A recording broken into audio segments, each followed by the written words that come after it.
Hi, Karl Winkler here with Lectrosonics. We're at InfoComm 2013. And I wanted to give the front of house readers a little bit of an update on the state of the wireless mic industry. There's been a lot of changes in the last few years. Everyone by now should be familiar with the 700 megahertz auction, making the band between 698 and 806 megahertz illegal for use in the United States. Well, the government's at it again. They're looking at taking more spectrum.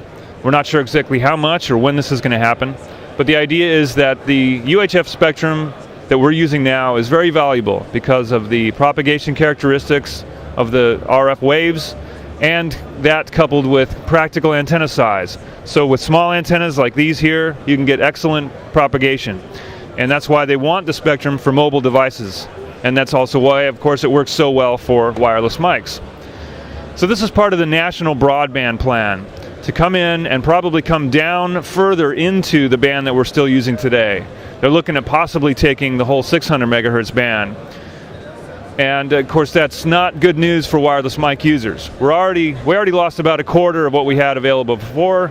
We're looking at losing a third to a half of what we have now available. So not great. A lot of people ask me, how long is this going to take, or when will this take place? When will we lose this spectrum? And we're really not sure. There's a lot of steps in between now and when that can happen, including a reverse incentive auction where the FCC wants to find out what it will cost for broadcasters to leave that spectrum. And then, of course, there's the deciding exactly what will happen with the new spectrum. And so we're estimating that an absolute minimum of 5 years before this takes place, more likely 8 to 10. As it did last time. In fact, last time with the 700 megahertz band, it took close to 15 years for it to actually be enacted. They're trying to push it through a little faster, so I would say 8 to 10 is a good estimate.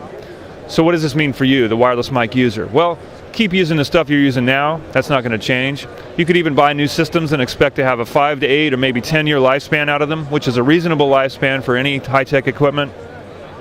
But be thinking ahead, be watching the news, be watching the trades, read front of house, go online, check this stuff out. You need to be informed about these changes as you're making your purchasing decisions in the next few years. So it's not great news, but it's not the end of the world yet. And basically you just need to keep on top of it like you've been doing all along, keep informed, and you'll be able to still do your job and make these wireless systems work.